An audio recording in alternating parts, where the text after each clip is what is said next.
I saw Hugh Jackman on Broadway in The Music Man. Yeah. And I wasn't thinking this is the kind of guy I would like to see shoot an arrow through the eye of a child. Yeah. Who do you see and think that about?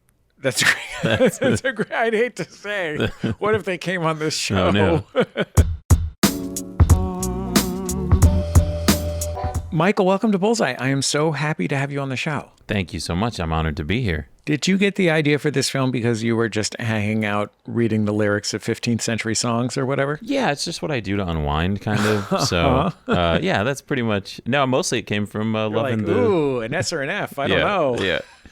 No, it was just from watching the animated Disney Robin Hood. That was where that love started. But the poems helped too. How did you discover the breadth of the story of Robin Hood? Yeah, I think it was sort of one of those, it was at a perfect time in my life where I had loved the Disney animated Robin Hood movie as a kid. Like I would watch it with my dad. And the full story is that when my dad passed away, our neighbor who kind of became this like mentor or father figure to me gave me a copy of his childhood school book, Robin book. And it had all the old stories in it, like the finale of it being the Death of Robin Hood story. And I think there was something about being a child, losing a parent, having seen the sort of childish version of Robin Hood, and then being exposed to the sort of more mature version of, not just the mature version, but like the idea that this folk hero could die, that was like part of his story when you think of him as this just kind of immortal dancing fox. And then I think having to like grapple with that as a kid at a really formative moment kind of stuck with me. And then I was just like always fascinated by that Death of Robin Hood story. And this was just kind of the result of 30 years of thinking about that. What is the story as it exists in folklore and on paper? Yeah, the classic story is Robin goes to this priory because he's sick or injured, and he asks the prioress to take care of him, to bloodlet him. That was like a medical technique back then. It turns out she's an evil prioress who's up to no good, bloodlets him to death. And then the part of the story that everyone kind of knows is, I mean, not everyone, but some people know, is Little John comes to see Robin as he's on his deathbed, and Robin says, "Give me my bow," and he shoots his arrow out the window, and he says, "Wherever it lands, that's where you're going to bury me." So there's a lot of lore around that. People say his grave is over there by Kirkless Priory and all of that. But yeah, that's the very basic idea of it. And then this story kind of takes its own spin on it, mostly based on the idea that what if the prioress wasn't this evil lady, and what if Robin wasn't the good guy, and what if their relationship was a little more complicated and had more history and nuance to it? Because I always thought it was a little simplistic, like, she's the bad evil nun and he's the goodly Robin. And like I feel like the times back then were a little more complicated than that. I've been playing a video game called Ghost of Yotei. I'm on the final mission of it right now. Okay, well, no spoilers, please. Yeah. Well, maybe 2/3 through, not to brag. It's so beautiful. It's very beautiful, and it's very hard to block. But in playing this game, Ghost of Yotei, I've been thinking about how in so many violence-oriented stories, which I often enjoy, there is this trail of death that follows the protagonist that couldn't possibly be worth it. Yeah. Like there's no world.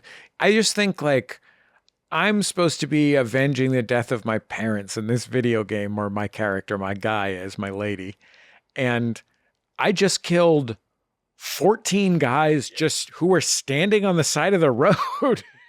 I mean, that's where a lot of the Robin stuff came from, was that sort of cycle of violence and like the endless string of blood deaths that come from that. Of, the movie kind of early on, you meet, it's like, everyone Robin meets is like, you killed my grandfather 20 years ago and I've been hunting you my entire life. And like, now I found, like, it's just this kind of nonstop blood debt thing, which is why at the beginning of the movie, Robin's kind of like moved out to the mountains in sort of the Celtic fringe. And he's just like, I got to get away from this world and just, if someone wants to find me and kill me, good for them. But like, I just can't deal with this anymore. It's just endless violence. So yeah, that is the feeling of like, Robin was not necessarily a good guy, but part of it's also just that he was a medieval bandit. Like he was up to some stuff and killed a lot of people, and every single one of them now has some generational blood debt against him that they're trying to take revenge for, and he's just kind of over it. And then at the same time, he kind of is like ready to die. Like he's outlived his time. He's the stories are being told about him, and he's waiting for that right death to find him.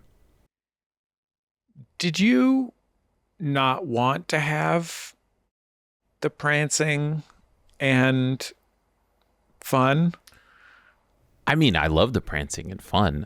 But it didn't quite fit this version of the character. I think this idea of like what, the sort of intensity and bleakness of the world that he's in, it didn't seem like it was appropriate there. I think also we wanted, as you go to the priory, like a third of the way through the movie, we end up at this priory and meet Jodie Comer's prioress, and we wanted that to feel like the light, airy, soulful part of the movie, where suddenly like we're seeing a warmth and a side of this world that we hadn't seen before.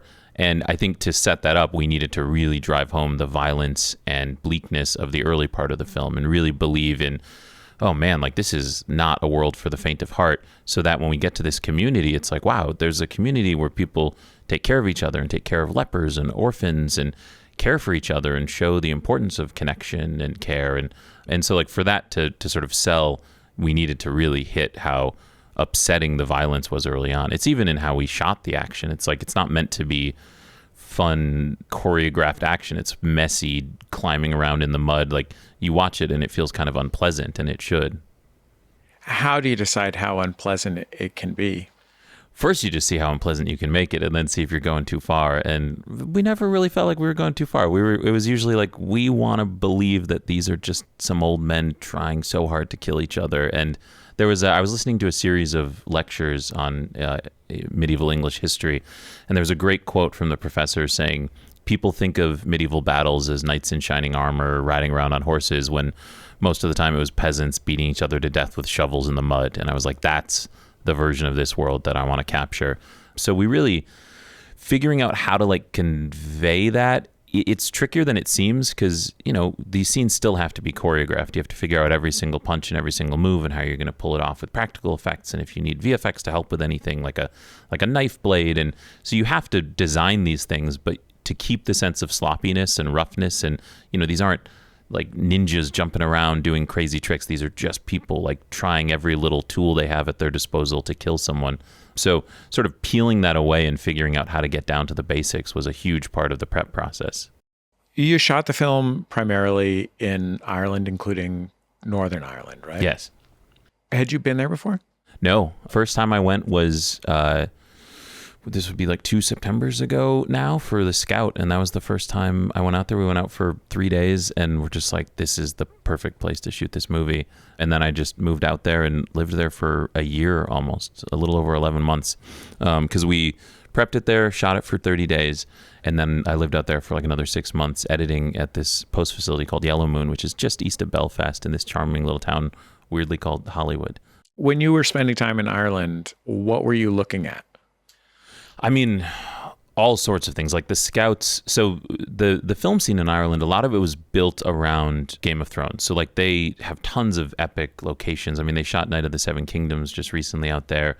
So step one was doing a ton of location scouting. And the great thing about Belfast is that within an hour north or south, you can be in like the bleak moors and these like barren mountains, or you can go up to the north coast and see these gorgeous coastal environments. And because a lot of our movie kind of takes place on this coastal island, we needed a lot of that. There's gorgeous forests. There's amazing like old castles and churches. So a lot of it was just driving around a ton and like finding these places that we could sort of connect into this one world that felt organic and real. And that was like most of the battle, was just being like, oh, I believe in this place. And like, I could see this world coming together. You shot the film on 35 millimeter. Yeah, this was my first time shooting on film. Pat Scolo, the cinematographer, he shot Pig and Quiet Place. So all my movies I've done with him. And we've always wanted to shoot on film. I think our shooting style lends to film really well, but this was the first time we made it happen. And I don't know if I'll ever be able to go back. It was amazing. Like capturing these, especially being in these real locations with these natural environments, capturing that on film and like really feeling like you're there and you're capturing that light was amazing. I loved it. And it also just, I think Pat and I have a certain way of shooting. Like we shot list a ton, and then on the day we usually shoot single camera. We don't do a lot of takes. We're very particular about our setup. So we already kind of shoot as if we were shooting on film, but it just kind of felt like the whole crew was like on the same page with us. Like when that film starts going, everyone's just kind of like hushed. And I don't know, it like creates this kind of sacred moment that I just loved. When you say that you're mostly shooting single shot, you're making careful shot lists.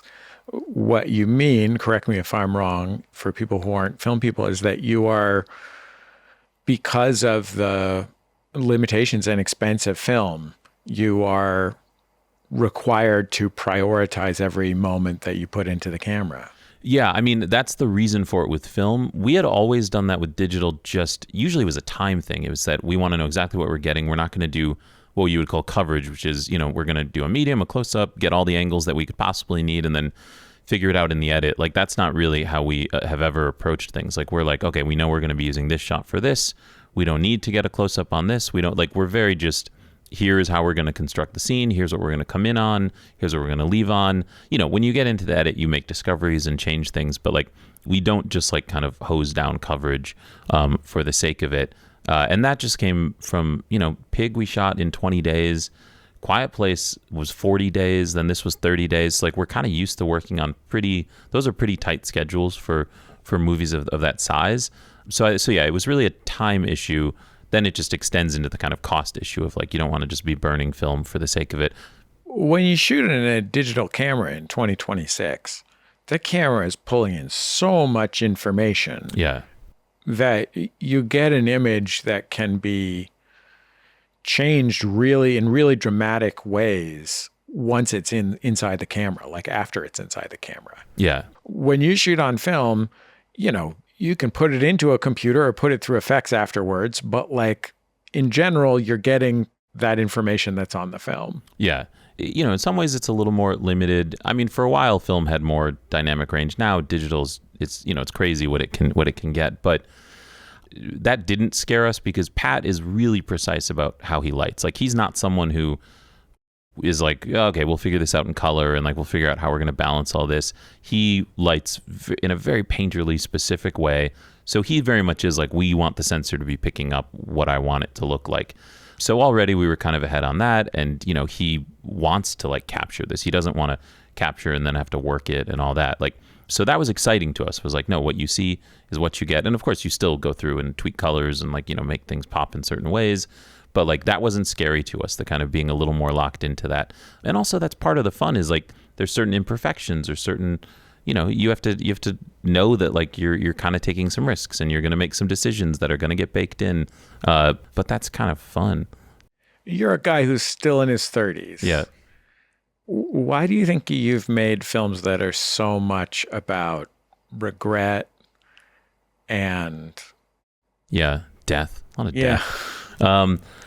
I mean, I think a lot of reasons. I think, and this is something I'm sort of coming to, this wasn't like an intention, but I think a lot of my movies are about people that feel stuck. They feel like their opportunity for change has been used up. Like, they are reclusive. They're sort of like, okay, I had my chance at life. I did my thing. Now the regret comes from like, something happened. All my growing is done for. And then they sort of have an unlikely journey that they go on that's usually involving connecting to other people and growing with a deeper understanding of themselves and the people around them. I think in a general sense, you could like find that in all of those movies. So I think the regret kind of like comes from that starting place of feeling like, okay, I don't have a chance at improving my lot in life. And, we all feel that in like tiny little ways of, just day-to-day things or really big, deep emotional things. So I think that's where that comes from, is just I like to examine people in their sort of darkest places where they feel like there's no hope and like do justice to that. Like, really don't shy away from that darkness. Like with Robin, we show the horrible violence of his life, but then show that there is some way through that. It might be complicated. It might not be exactly what you think it'll be, but there's some way through that.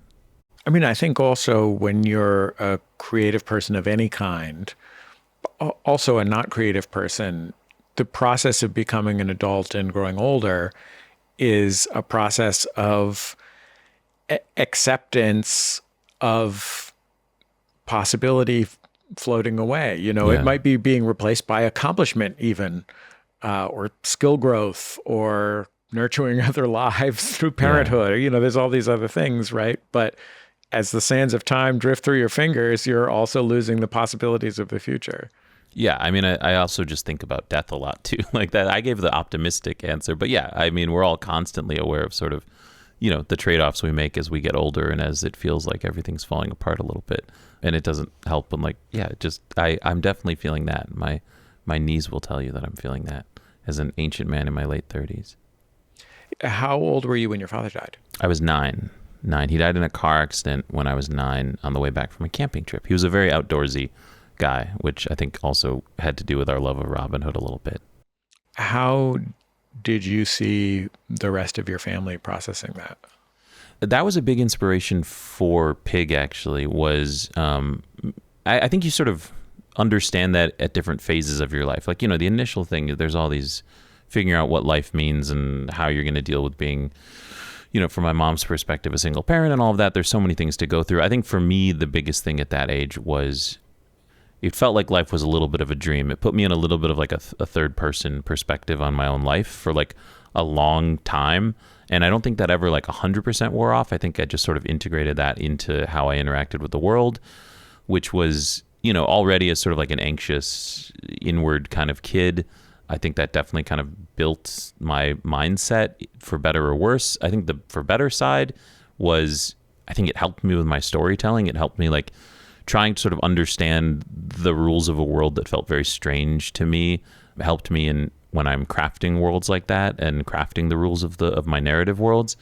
But I think I saw my mom and my sister. I have one sister. I think I saw them all deal with it in different ways, especially in the long term. And that's what Pig became about. It was about these 3 guys that are each dealing with a loss and have sort of like how they built their worldviews around that in the long run. And that came from me being in my late 20s and sort of seeing, 20 years later, this is what this did to us and how we interact with people. And like, some of us have closed ourselves off. Some of us have, taken agency like too much. So, I mean, all the characters kind of take things I saw in my family and push them to the max. So one character is kind of a little bit of a sadist where it's like, okay, I need to control the world around me and have power so that things can't hurt me again. Another character is kind of like, okay, I need to like give my power to society and to the people around me so that without having that, I can kind of be taken care of in some way and I won't lose anything if I'm sort of deferential to the world around me. And then Rob's character is kind of this solipsistic nihilist who's like, well, I just won't connect to anything and then I won't be hurt again. So I think I saw all of like, not that intensive versions within my family, but I saw all of those sorts of reactions in the long run. Because I think that's, there's grieving and then there's how you compensate for that and how you rebuild your worldview around that grief. And that's what Pig was kind of about for me. I mean, I struggle to imagine the meaning making that a 9-year-old can do about losing a parent. Yeah, and that's why, it wasn't until my late 20s where I could sort of step back and be like, oh, this is what this did to me in like a larger sense and how it's affected my belief in myself, my ability to connect to other people, my ability to sort of imagine the worlds of other people and my own world and how I relate to those things. Yeah, I think as a 9-year-old, I think, I wasn't intellectualizing that at all. I was just like, this feels weird. I don't get what's going on. And then you kind of figure it out later on, whether that screwed you up or helped you or opened up your mind or closed you off in other ways. And I think it did all of those things. I mean, a couple of the ways of being in the world that you described from the characters from Pig are very directorial impulses. Yeah. Like, I don't know how well the nihilism feeds into being a director, but certainly to some extent being a director is a combination of like giving your power to other people and also hoarding your power. Yeah, that's definitely a part of it. It's a part of it that I think was part of why I didn't think I could be a director for a long time. Like I didn't do film school. I don't want to say like I stumbled into directing, but I loved writing. I loved editing. And like, I think on some level I knew that I wanted to be a director. I wanted to create these worlds and shepherd them all the way through the process. But I'm a pretty like passive, quiet person most of the time. And I don't think I had I imagine, a director comes out with a megaphone and yells at people and says, you're all a bunch of idiots. Like, what are you doing? I'm making a masterpiece.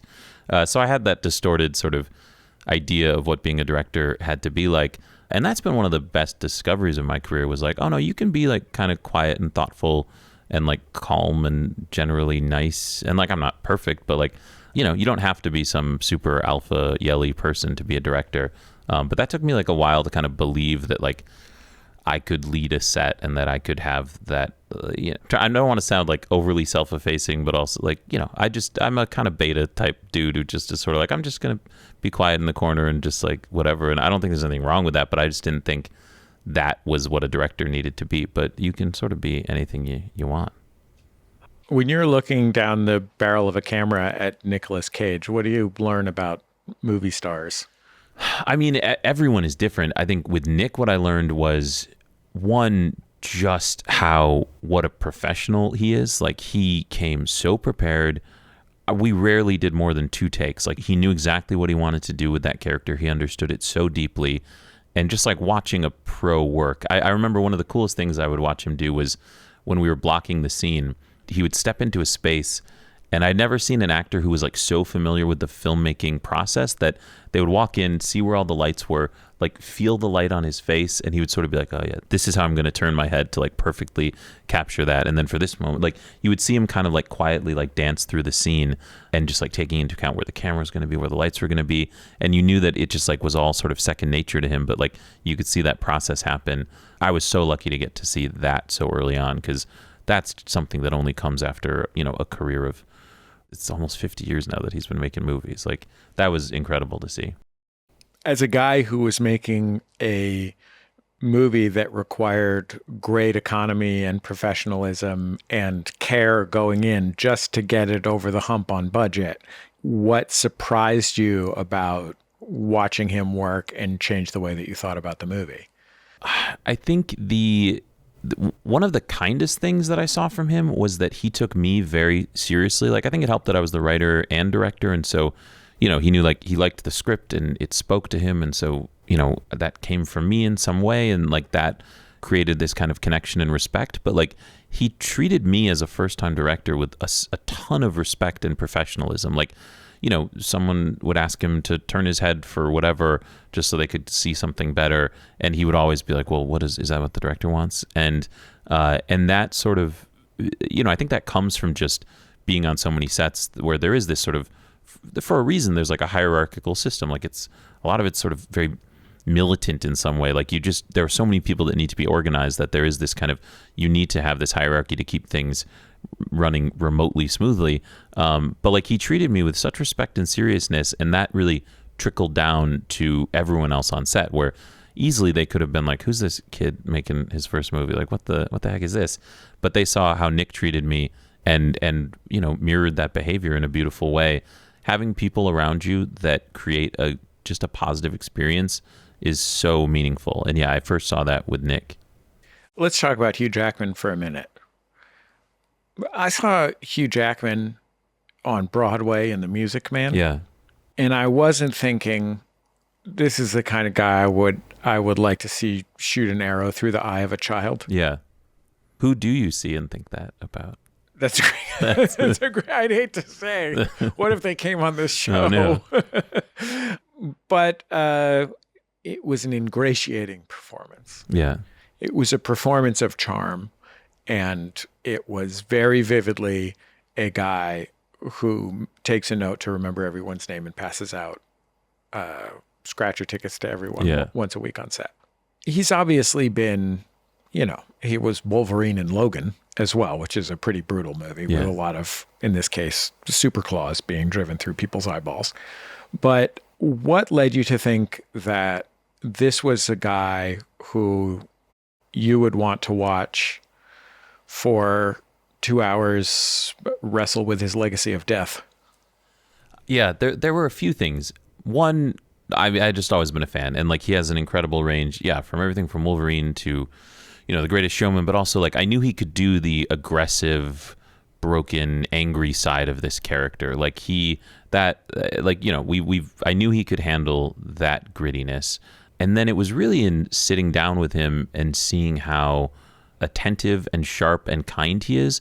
I think it's the fact that he's a very kind person, but he uses his ability to focus on people and understand people to help bolster that kindness and figure out what he needs to do to like bring something positive out in the people in front of him. And like, I remember sitting down with him at this pub in New York when we met for the first time, and just feeling like such a sharp focus from him and such a warmth that I was like, I know on some level Robin is going to need that. Like, you'll need to feel that on some basic level in these moments of warmth when he does sort of open up to people, that there is like a real, true, kind human buried somewhere deep down, even through all the layers of violence.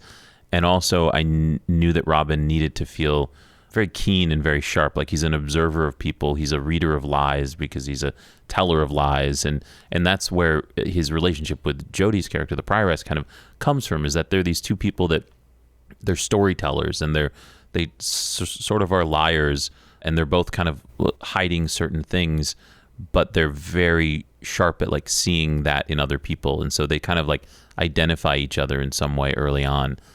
So yeah, I think it was like knowing he could do the aggressive side and, you know, handle the action and all that stuff, and he's incredible with that, but knowing that also there would be this sharpness and this warmth that could always be kind of lingering under the surface. And that was something I remember seeing that at that pub and being like, okay, 100%, like this totally makes sense to me. One of the first most intimate scenes in the movie is one where Robin and Little John are on this really brutal mission, and they stop, and there's just a 5, 10, 15 second scene of them in the woods, naked, rubbing dirt into themselves. There's obviously like story reasons to have a scene of the guys who are about to go on a killing spree preparing, but why did you choose to have such an odd, intimate way of them doing that? That's a great question. Let me try and dig back into when I was writing that scene. Because it could have been them sharpening their knives. You know what I mean? Rather than rubbing dirt into their underarm. I mean, I think one reason I chose that was, you know, the idea is that they're about to attack a place that has guard dogs. And so they're covering their scent and kind of, you know, sort of putting on their battle makeup for this, it's like a for predator this attack. type thing, yeah. And I think one thing I liked about it was, even though they haven't seen each other for 15 years, this is something they've done many times before. And there's this sort of like weird, aggressive intimacy to their relationship where, like, on some level, Robin did raise Little John, and he raised him almost as like a child soldier. And so, like, the fact that this is just after 15 years something that they feel comfortable doing in front of each other just shows what that history between them must have been, that like, oh yeah, of course we're going to do our naked like dirt scrubbing thing that we do before we murder people. Like, so I think there was something about that weird like intimacy that they have through their violent life, that even though like Robin has conflicting feelings about Little John, there's a terrifying closeness between the two of them and like what they're capable of doing together. Do you think that the fact that there is so much thematics about intimacy in your films reflects the challenges of trusting intimacy when you lost a parent as a young person? Probably. I mean, that's sort of what I was getting into with, I always felt a little bit on the outside, and yeah, it is sort of a constant thing in my life, is figuring out how to connect to other people, and you know, like, I think I'm a pretty good friend and pretty good fiance, but like, I definitely have these moments where I'm like, oh, I'm not doing things the normal way. Like, I don't feel like I know how to like behave. Like, I don't want to go full on the spectrum with it, but like, I definitely like struggle sometimes with how to interact with people and like what's expected of me. And I find the things other people do kind of mystifying at times. But I also like, I think as I've gotten older, I find a lot of joy in that too. Like, it's like, I think as a kid, you're like, oh, I don't feel like I fit in, and I don't feel like I know how to behave around people. And like, there's some disconnect. I still feel that way a little bit. One, you get better at it. Two, it's kind of fun to like see how you don't behave the same as others and how other people don't behave the way you would expect them to behave. And like, yes, that can cause frustration, but it also can be like really stimulating and exciting and interesting, and like imagining what's going on in other people's minds and using that to inspire storytelling and scripts. And I don't know, like, that's also kind of the spice of life and like the fun part as well. So yeah, I think I've always struggled a little bit with that, but it's become both a struggle and both a sort of a special thing about how my mind interacts with the world, and I also sort of cherish it in its own way. I mean, you can't be a writer without being an observer. It's hard to be an observer without being an outsider. Yeah, absolutely. It's helped. Well, Michael, I'm so grateful for your time and your wonderful films. Thank you for talking to me. Thank you so much. This was wonderful.